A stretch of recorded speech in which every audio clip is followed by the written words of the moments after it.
بسم اللہ الرحمن الرحیم الحمد للہ والصلاة والسلام علی رسول اللہ وبعد۔ ناظرین، جب آدمی حج کرنے کے بعد میں وہاں سے پلٹے گا تو طواف وداع کرے گا۔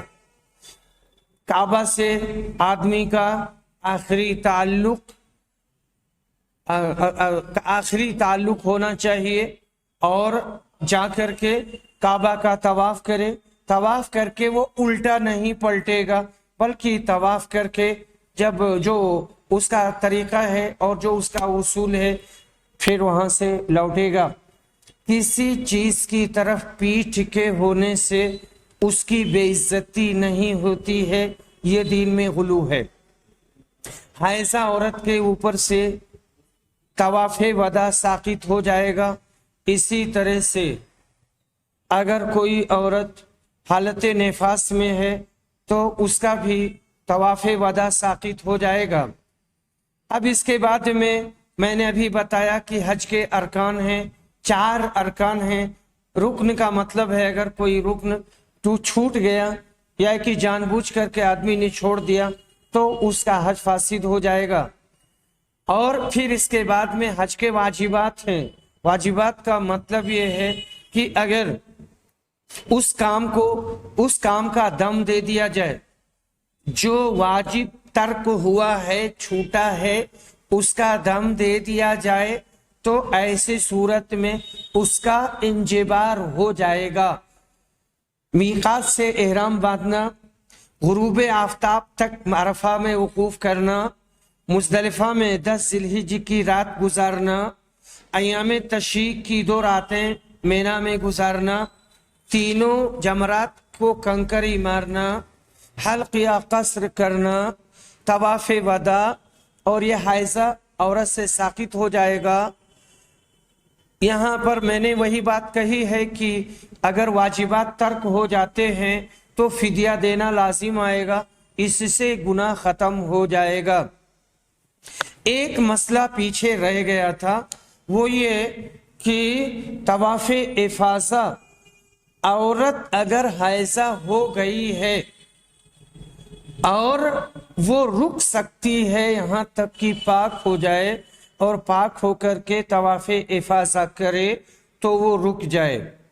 جب پاک ہو جائے تب غسل کر کے کعبہ میں جائے، طواف افاضہ کرے۔ اگر ایسا نہیں کر سکتی ہے اور اس کے ساتھ جو لوگ ہیں اور جو جماعت ہے ان کا ٹکٹ اوکے ہے اور یہ لوگ سفر کرنے کے لیے پوری طرح سے تیار ہیں اور یہ پاک ہونے تک نہیں رک سکتی، تب یہ عورت صاف صفائی کرے اور اس کے بعد لنگوٹی وغیرہ اچھے سے پہن کر کے جائے اور کعبہ کا طواف کر لے۔ یہ ایک مجبوری کی حالت ہے اور علماء نے اس کا فتویٰ دیا ہے۔ شیخ ابن باز رحمہ اللہ، ابن عثیمین رحمہ اللہ، سارے علماء نے اس کا فتویٰ دیا ہے۔ اس میں ایک تیسری شکل بھی ہے، علماء نے اس کا بھی تذکرہ کیا ہے کہ اگر وہ عورت وہیں قریب کی ہے، جیسے سعودی عربیہ کی ہے یا گلف کنٹریز کی ہے، اور وہ گھر جا کر کے اور پھر واپس آ سکتی ہے تو یہ چلی جائے گھر، لیکن وہ احرام کی حالت میں رہے گی۔ اس کا شوہر اس سے تلذذ یعنی لذت اندوزی نہیں کر سکتا، اس کو چھو نہیں سکتا، اس کا بوسہ نہیں لے سکتا۔ جب وہ پاک ہو جائے فوراً بھاگ کے آئے، آ کر کے وہ کعبہ کا طواف کرے۔ طواف کرنے کے بعد میں پھر اس کا حج مکمل ہو جائے گا۔ اس کے بعد میں ہمارا ایک مسئلہ اور رہ گیا ہے۔ مسائل تو بہت ہیں لیکن ہم یہیں تک اس کو رکھیں گے۔ حج بدل کے مسائل۔ حج بدل کرنے والا پہلے خود حج کرے، اس کے بعد دوسرے کی طرف سے نیابت کرے۔ حج بدل مندرجہ سے لوگوں کی طرف سے کر سکتے ہیں۔ نمبر 1 مردے کی طرف سے، نمبر 2 مریض جو مزمن بیماری کا شکار ہو، نمبر 3 بہت کمزور اور ضعیف جو سفر اور ارکان حج کی ادائیگی کی قدرت نہ رکھتے ہو، اور نمبر 4 مرد عورت کی طرف سے اور عورت مرد کی طرف سے حج بدل کر سکتی ہے۔ بچہ کی طرف سے حج صحیح ہے، اگر کوئی بچہ کی طرف سے حج کر رہا ہے تو وہ صحیح ہوگا، لیکن جب بچہ بالغ ہوگا تو پھر اسے نئے سرے سے حجۃ الاسلام کرنا ہوگا۔ عمرہ بدل بھی کر سکتے ہیں۔ رسول صلی اللہ علیہ وسلم نے ایک صاحب سے کہا تھا، حج عن ابیک واعتمر، یہ نسائی کی روایت ہے، تم اپنے والد کی طرف سے حج کرو اور عمرہ کرو۔ مسجد عائشہ سے عمرہ کرنا، مسجد عائشہ سے بار بار عمرہ کرنا یہ ثابت نہیں ہے۔ حضرت عائشہ کے حائضہ ہونے کی وجہ سے نبی صلی اللہ علیہ وسلم نے ان کو تنعیم سے عمرہ کروایا تھا۔ زمن نبوی اور بعد کے ادوار میں صحابہ اور سلف صالحین نے تنعیم سے عمرہ نہیں کیا تھا۔ باب قول اللہ تعالی یاتوک رجالا وعلی کل ضامر یاتین من کل فج عمیق لیشہدوا منافع لہم۔ اللہ تعالیٰ کا سورہ حج میں یہ فرمانا، لوگ پیدل چل کر تمہارے پاس آئیں اور دبلے پتلے اونٹوں پر دور دراز راستوں سے، دور دراز علاقوں سے، تاکہ دین اور دنیا کے فائدے حاصل کریں۔ امام بخاری کہتے ہیں کہ فجاجہ کا لفظ آیا ہے، فجاجہ فجاجہ، اس کے معنی کھلے اور کشادہ راستے ہیں۔ اگلی آیت سورہ حج کی اس باب سے متعلق تھی، اور چونکہ اس میں فج کا لفظ ہے اور فجاجہ اسی کی جمع ہے جو سورہ نوح میں وارد ہے، اس لیے اس کی بھی تفسیر بیان کر دی۔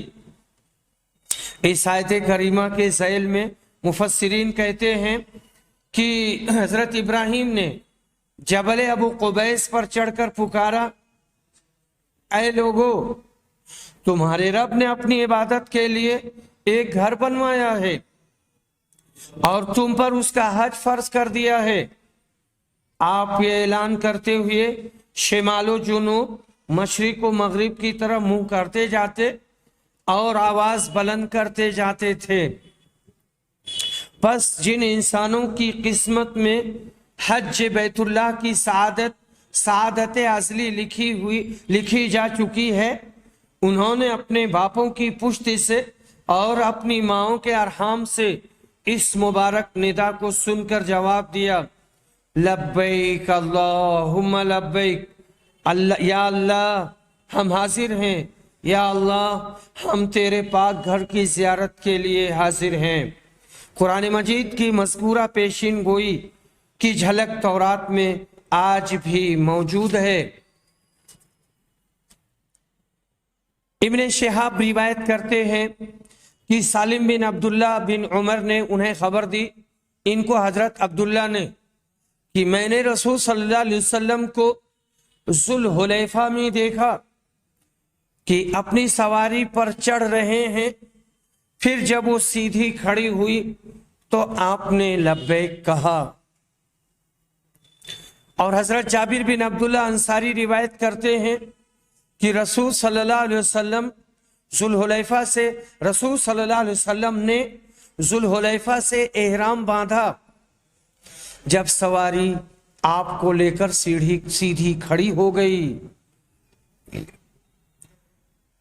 نبی صلی اللہ علیہ وسلم نے اصلاً مسجد سے احرام باندھا تھا، لیکن آپ کو جس نے جہاں دیکھا، جیسے دیکھا ویسے اسے روایت کر دیا۔